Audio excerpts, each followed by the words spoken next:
ما امینگل است، باشنده ولسوالی پغمان، یک تن از استادان خیاطی در انستیتوت کثیر رشته‌ای ولسوالی پغمان. امکاناتی که ما داریم 6 پای ماشین است، 6 پای قیچی است، 1 پای گاز است و 1 پای اتو است و یک مقدار تکه به خاطر کار ما. به او سطح که جوانها علاقمندی زیاد دارن و کارهای زیاد دارن، در مدت 3 ماه یاد گرفتن و واقعا افتخار میکنم که خودشان خیلی زیاد کوشش کردن در این عرصه تا که یک چیز را یاد بگیرن. اسم من فرید الله می باشه، ولد احمد شاه. یکی از شاگردان انستیتوت کثیر رشته‌ای می باشم در بخش خیاطی پغمان.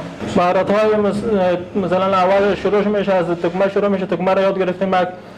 در ضمن از او چسبکاری است، تنبان دوزی است، خود کالا دوختن است، قیچی کاری، همش را ان شاء الله که یاد گرفتیم. امکانات در خدمت ما هست، قیچی است، ماشین است، پایه می باشه.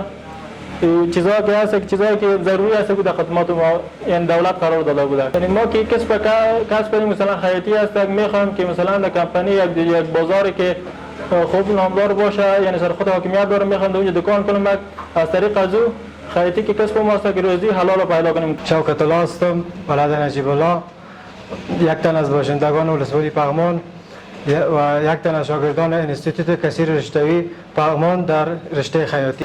بعضی امکاناتی که ما در اختیار داریم از قبیل ماشین است و قیچی است و میز است، تار است و تکه است و تقریبا ما را تمام مشکلات ما را رفع ساختیم. تصمیم ما است بعد از این قدر وقتی که ما درس خوانیم در انستیتوت بعضی مهارت‌ها را که یاد گرفتیم، بعد از این می‌خوایم که وقتی که پورا یاد بگیریم، دکانی جور کنیم، خیاطی جور کنیم، خود ما از خود پورا باشیم و شاگردان بگیریم و با فامیل خود نفقه حلال به دست بیاریم.